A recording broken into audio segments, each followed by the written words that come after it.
જય શ્રી કૃષ્ણ મિત્રો, મારું ગુજરાતી કિચનમાં આપનું સ્વાગત છે. ફ્રેન્ડ્સ, આજે આપણે ગુંદાનો ખાલી મસાલાથી સંભારો બનાવીશું.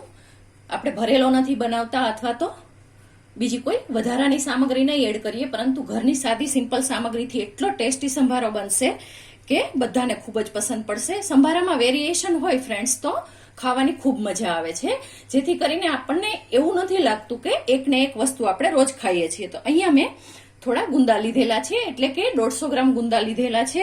હવે ફોલી અને સીધું જ એમાં નિમક થોડું થોડું છાંટી દીધેલું છે. બસ બીજી કોઈ પ્રોસેસ નથી કરેલી.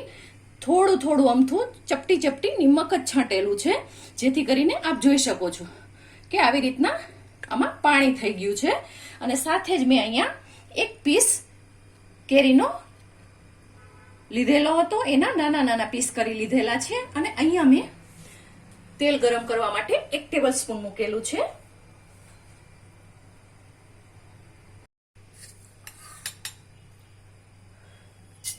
वन-4 ટીસ્પૂન જેટલી રાઈ એડ કરી દઈશું.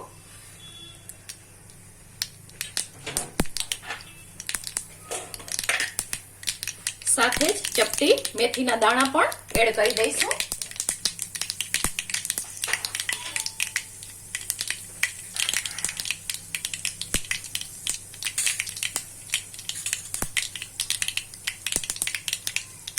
ચપટી હળદર લઈશું અને 1 પિંચ જેટલું હિંગ પણ એડ કરીશું.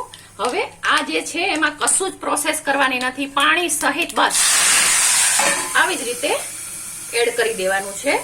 ફ્રેન્ડ્સ, બિલકુલ ચીકણો નહીં થાય કે કશું જ નહીં થાય, એટલો ટેસ્ટી બનશે કે બધાને ખૂબ જ પસંદ પડશે.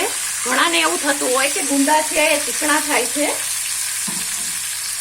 તો કેવી રીતે બને, પરંતુ ખૂબ સરસ રીતે તૈયાર થશે, એની ગેરંટી હું આપું છું. શરૂઆતમાં ભલે તમને ચીકાશ લાગે કે ગમે તે લાગે, પરંતુ ખૂબ જ સારી રીતે તૈયાર થશે. જુઓ, બસ આને હલાવતું જ રહેવાનું છે અને પકવી લેવાનું છે. નિમક આપણે ઓલરેડી આમાં ચપટી ચપટી જેટલું કરી અને દરેક ગુંદામાં નાખેલું હતું, એટલે નિમક એડ કરવાનું નથી, એ વાતનું ખાસ ધ્યાન રાખવાનું છે. અને બીજું બધું હું આગળ બતાવું છું.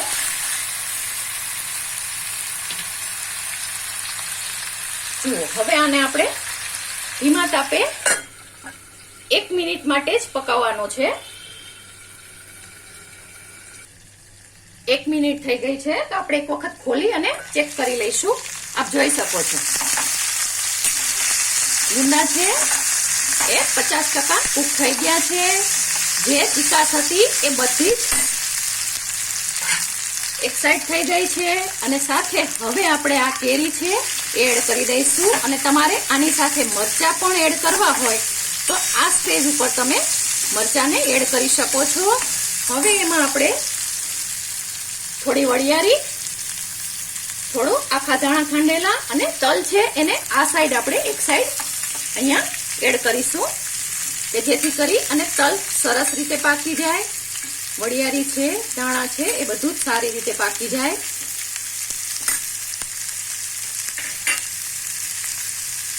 સાથે જ આપણે થોડું આદું છે, બિલકુલ ચપટી જેટલું આદું આપણે બસ સીધું જ ખમણી લઈશું અને એક સાથે મિક્સ કરી દઈશું. ફ્રેન્ડ્સ, ટેસ્ટમાં બેસ્ટ કહી શકાય એટલો સરસ સંભારો થશે. અને ગુંદાના ગુણ તો તમે બધા જ જાણો છો, ન જાણતા હોય તો એક વખત સર્ચ કરી લેજો કે ગુંદા છે એ કેટલા બધા ફાયદાકારક છે.